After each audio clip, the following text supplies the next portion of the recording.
Hello everyone, তো নৈনিতালে আমরা আরেকটা পার্ট নিয়ে চলে এসেছি। এটা ছিল নৈনিতালে আমাদের সেকেন্ড ডে। তো আমরা রেডি হয়ে আমরা বেরিয়ে পড়েছি ঘুরতে যাওয়ার জন্য। তো সবাই এক এক করে আমরা হোটেল থেকে বেরিয়েছিলাম। তো যাওয়ার আগে একটু ব্রেকফাস্ট করে নেওয়ার জন্য এই হোটেলটা আমরা চুজ করেছিলাম। আর এই হোটেলের খাবার দাবারগুলো অসাধারণ। তো সবাই সবার মতন খাবার দাবার মেনু দেখে চুজ করেছিল। আমি করেছিলাম থুকপা আর স্যুপটা। অসাধারণ ছিল থুকপাটা। আমাদের এখানে থুকপা যেরকম স্যুপের মধ্যে নুডলস দেওয়া ছিল, বাট ওদেরটা ছিল চিকেন নুডলস আলাদা আর চিকেন স্যুপটা আলাদা। তো খাওয়া দাওয়া করার পর আমরা বেরিয়ে পড়লাম জু দেখার জন্য। নৈনিতালের সকালের পরিবেশটা এতটাই মনোরম ছিল, দেখতে দেখতে আমরা জুয়ের কাছে পৌঁছে গেছিলাম। তো এখান থেকে আমরা টোটো করে গেছিলাম একটা জায়গায়, ওখান থেকে গাড়ি ভাড়া করে আবার উঠতে হয়েছিল জুয়ের কাছে, কারণ জুটা ছিল অনেকটা উঁচুতেই। তো দেখতে দেখতে আমরা জুয়ের কাছে পৌঁছে গেছি। তো দেখতে পাচ্ছ, আর নেমে মাত্র গাড়ি থেকে আমরা একটু ওখানকার মাল্টার জুস খেয়েছিলাম। তো আমাদের এখানে কমলা লেবুটা ওদের ওখানে একটু ছোটো ছোটো পাওয়া যায় কমলা লেবু, সেটাকে মাল্টা বলা হয়। সেটার জুস সকালবেলা খেয়েছিলাম, আর ফ্রেশ ছিল, এতটাই পরিমাণে ভালো ছিল।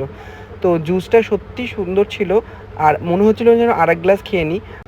জুস খাওয়ার পর আমরা গেলাম জুয়ের কাছে। তো জুতে টিকিট কাটতে হয়েছিল, পার পার্সন অতটাও মনে নেই কত টাকা নিয়েছিল এখন। তো আমরা জুয়ের ফ্রন্ট গেটের কাছে দাঁড়িয়েছিলাম এবং ফটো তুলছিলাম। তারপরে গেলাম বাঘের খাঁচার কাছে, অনেকটাই উঁচুতে ছিলাম, সবাই হাঁপিয়ে গিয়েছিলাম উঠতে উঠতে। আর বাঘটা এতটাই কাছাকাছি ছিল, সত্যি কথা বলতে সত্যি অসাধারণ লাগছিল। একদম সামনে থেকে বাঘ দেখলাম। তো দেখার পর আমরা ঘোরাঘুরি করছিলাম, ওখানকার বিভিন্ন পশু পাখি দেখছিলাম, একটু ফটো তুলছিলাম। আর ওপর থেকে দেখো দৃশ্যগুলো কতটাই সুন্দর লাগছে। অনেক পশু পাখি দেখার পর আমরা একটু ফটোশ্যুট করলাম, রিলস বানালাম। কারণ যেখানেই যাবে সেখানে তো রিলস ছাড়া তো চলবে না আমাদের, কারণ রিলস তো আমাদের বানাতেই হবে, কারণ এত সুন্দর পরিবেশে রিলসটা মাস্ট, আর ফটোশ্যুটটা তো মাস্ট, বারবার তো আসা হয় না। তো সেই হিসেবে আমরা রিলসও বানাচ্ছিলাম। আর তারপরে আমরা এদের একটু খিদে পেয়ে গেছিলো বলে আমার একটু সুইটকর্ন খাওয়ার ইচ্ছে হচ্ছিলো, তো একটু ওখান থেকে সুইটকর্ন কিনেছিলাম। তো খাওয়া দাওয়া করার পর আবার গাড়ি ধরে আমরা নিচে নেমে আসলাম জু থেকে ম্যালের কাছে।